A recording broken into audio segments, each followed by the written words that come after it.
toe side to heel side like instantly.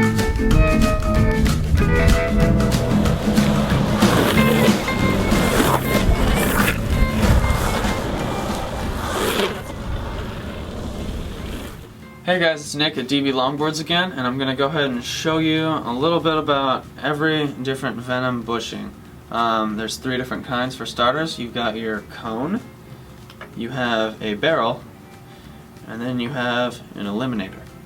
And they all serve a different purpose. I'm going to go ahead and explain each one in depth. First off, we're going to have the cones.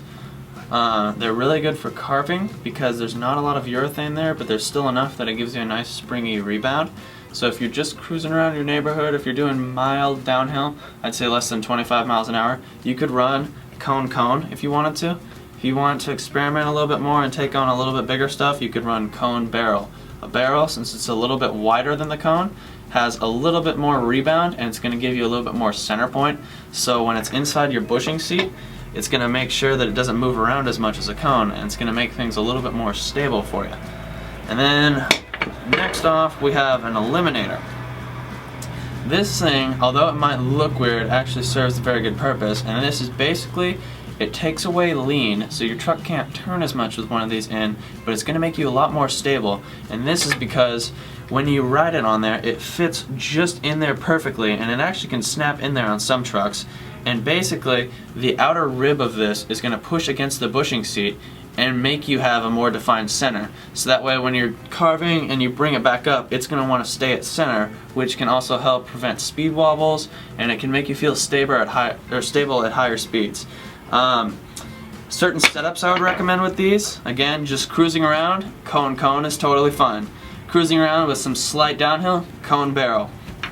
Tech downhill, or just downhill in general, you could run barrel. This is my personal setup that I run, is barrel. And then the next up would be a little bit more just geared towards downhill only, which would be an eliminator on the bottom. So you'd have an eliminator right here, and then you'd have the hanger, and then you'd have a barrel. And what that's going to do is it's going to give you a lot of rebound from the barrel, and it's going to give you a lot of center point stability from the eliminator. And then if you're pushing upwards, I'd say anything faster than like 50 miles an hour, if you're really just trying to go fast, run eliminator. And what this is going to do is on both sides, it's going to just lock you in and give you the tightest center point you can possibly have. It's going to also make it so your board does not turn hardly as much as it would with a cone or even with a barrel, but it's going to again give you just that locked in center point and ensuring that there's no slop, and it's going to just prevent most speed wobbles that you could get. Just because, again, it's killing lean, but when you lose lean, you gain a strong center point, and that's really necessary in a good downhill truck, and just to ensure that you don't fall or anything like that. So if you have any questions or comments, go ahead and leave them in the comment box below, or check us out at dblongboards.com. Again, I'm Nick. Thanks for watching. See you next time.